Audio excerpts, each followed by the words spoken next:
अब भगवान ने एक दिन सोचा गोपियों को मुझे उनकी इच्छाओं की पूर्ति करनी है।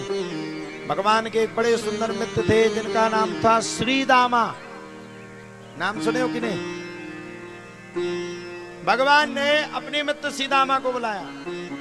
क्या बात है मित्र श्रीदामा, आजकल तो तुम बड़े पत्ते है गए हो। श्रीदामा बोले महाराज अब पूछो ही मती, इतने पत्ते है गए जिसकी कोई सीमा नहीं, बड़े भयंकर पत्ते है गए, अब पूछो ही मती। मैया कुछ खाने के लिए देती ही नहीं। भगवान बोले चिंता मत करो, आज से तुम सबको खूब माखन मिलेगा और तुम्हारे ये जो गाल पिचक गए हैं वो अपने आप फूल जाएंगे। श्रीदामा बोले हैं? बोले बिल्कुल। बोले कैसे मिलेंगे? मैया ध्यान से सुनो, ध्यान से। भगवान ने श्रीदामा से कहा आज से तुम्हें मक्खन बहुत मिलेगा। श्रीदामा बोले लाओ। अरे बोले वाह, मक्खन देखा नहीं कि मंगाना शुरू कर दिया। बोले कैसे मिलेगा? बोले जाओ अपने अपने घरों में लाठियां ले जा करके मटकी पे लाठी का प्रयोग करो और लाठी का प्रयोग करके सारे अपने अपने घर में चोरी करके मक्खन खाओ। श्रीदामा बोले तो आज ही पट जाना है मैं तो।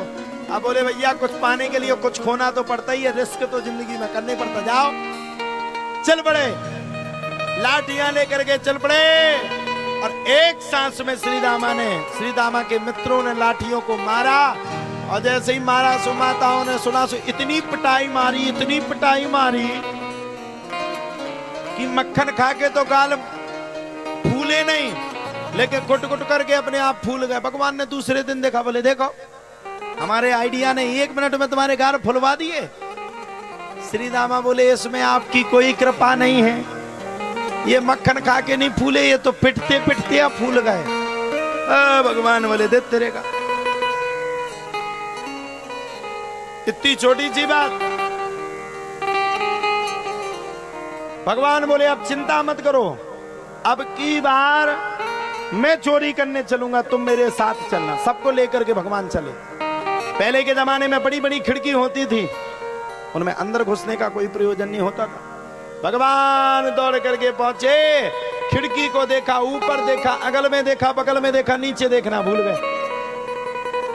सबको बुला लिया, आ जाओ, बढ़िया फ्रेश मक्खन है। मक्खन को देखने लगे, कितना सुंदर मक्खन है। हाय हाय हाय। भगवान ने जब मक्खन को देखा तो बड़े खुद प्रसन्न, लेकिन नीचे से आवाज आई घुर्र। भगवान का दिमाग खराब, कलयुग आया नहीं, साउंड सर्विस शुरू नहीं हुई है, बजा कौन रहा? नीचे देखा तो मटकी के जस्ट नीचे ग्वाला लेटा था। भगवान ने सबसे कहा सावधान जी लेटा, धोखे से जग गया तो सबकी खटिया खड़ी कर देगा। सबरे बोले तो अब क्या करें? बोले ग्वाले को घेर लो। ग्वाले को भगवान ने घेरा, 10 5 4 3 2 और सबसे ऊपर मेरे कन्हैया मटकी को फोड़ने के लिए तैयार हो गए। सबसे ऊपर भगवान मटकियों को फोड़ने के लिए तैयार हो गए और जैसे ही भगवान मटकी को फोड़ने वाले थे कि एक सखा को आगे बीच में छींक दिया। अब वो कहा श्रीदामा नाक पकड़े, बोले हम सपाटा मारेंगे, छींके बीच के बीच तुम जैसे भरी पंचायत।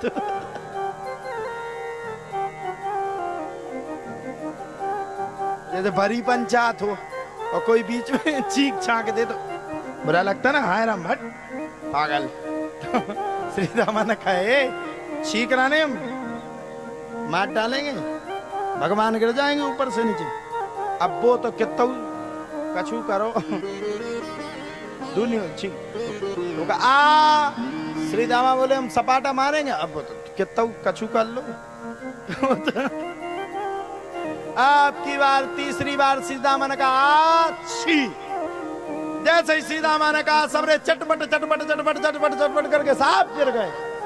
भगवान ऊपर ही लटके रहे, दे तेरे का तेरी ऐसी छींक की मैं ही मर गया, ऊपर के ऊपर मांगी भीख। भगवान बोले मुझे तो बचाओ। विस्फोट हो गया, वो विस्फोट नहीं, सबरे गिर पड़े, ये विस्फोट, सब गिर पड़े। भगवान बोले हमें तो उतारे, बोले शक्कर में सोंझ मठा में न्यारे, दही में सोंझ पिटने में न्यारे, हम तो जे गए भगवान ऊपर के ऊपर अब कब तक पकड़े रहे। हाथ जैसे ही भगवान का छूटा, सो जैसे ही हाथ छूटा सो ग्वाले के जाकर के भगवान छाती पे करो, जैसे ही छाती पे करे वैसे ही ग्वाला बोला हाय राम। भगवान बोला कैसा है तू? अब बताओ, जिसके ऊपर तुम 20 फुट ऊपर से गिर रहे वो कैसा होगा? अच्छा होगा? बताओ आप लोग, अच्छा होगा वो? ग्वाला बोला मैं तो ठीक हूं, लेकिन एक बात बता, इतने ऊपर से क्यों गिरा? बोले गांव में तुम्हारी छाती की ताक दी जाती है कि उसकी छाती बड़ी मजबूत है, इसलिए तुम्हारी छाती को चेक कर रहा था। ग्वाले ने पकड़ा कान, बोले ठहर जा। भगवान बोले देखो देखो देखो देखो सांप सांप सांप सांप, और सांप सांप कहते हुए भगवान ने दौड़ मारी और दौड़ मार करके मैया के पास पहुंच गए। और पहुंचते ही मैया से कहने लगे मैया तू कितना काम करती है, इतना सारा मक्खन अकेले बनाती है? बोले हाँ। भगवान बोले मैया मुझ पे ये तेरा दुख नहीं देखा जाता, अब तो मुझसे ये तेरा दुख नहीं देखा जाता। मैया बोली चिंता मत कर कन्हुआ, थोड़ा बड़ा हो जाएगा तो तेरा ब्याह करवा दूंगी। भगवान बोले अभी क्या दिक्कत है, अभी मैं अच्छा नहीं लगता क्या? मैया बोली इतना सा है तू नेक्स्ट सा, तेरा ब्याह कौन करेगा रे? बोले चिंता मत करो, बहू हमने पहले से ढूंढ ली। बोले कौन सी? मैया ब्याह मेरा करवा दे, मैया ब्याह मेरा करवा दे।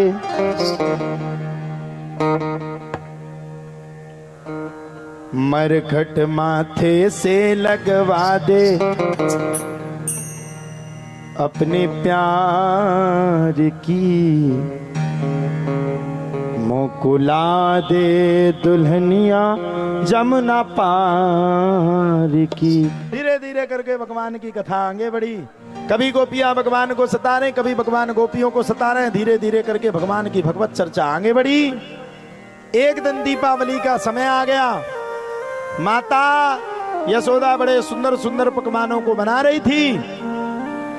सुंदर सुंदर पकवानों को देख करके भैया भगवान ने पकवानों को उठाया और बाबा के पास पहुंच गए। बाबा ये किस देवता के लिए पकवान बन रहे हैं? बोले तुझे पता नहीं है, राजा इंद्र के लिए पकवान बन रहे हैं। बोले क्यों? बोले वो साल भर के लिए हमारे लिए बरसात करते हैं। भगवान ने समझाया बाबा कोई किसी के लिए बरसात नहीं करता है, दुनिया का परमात्मा भगवान है। और मेरी बात मानो, इस राजा इंद्र की पूजा की जगह गोवर्धन की पूजा कर डालो। रात्रि भर विचार चला, सबने बात मानी। दीपावली के दूसरे दिन बाबा पहुंचे, गोवर्धन की तलहटी पर 56 प्रकार के भोगों प्रसाद को लेकर के गए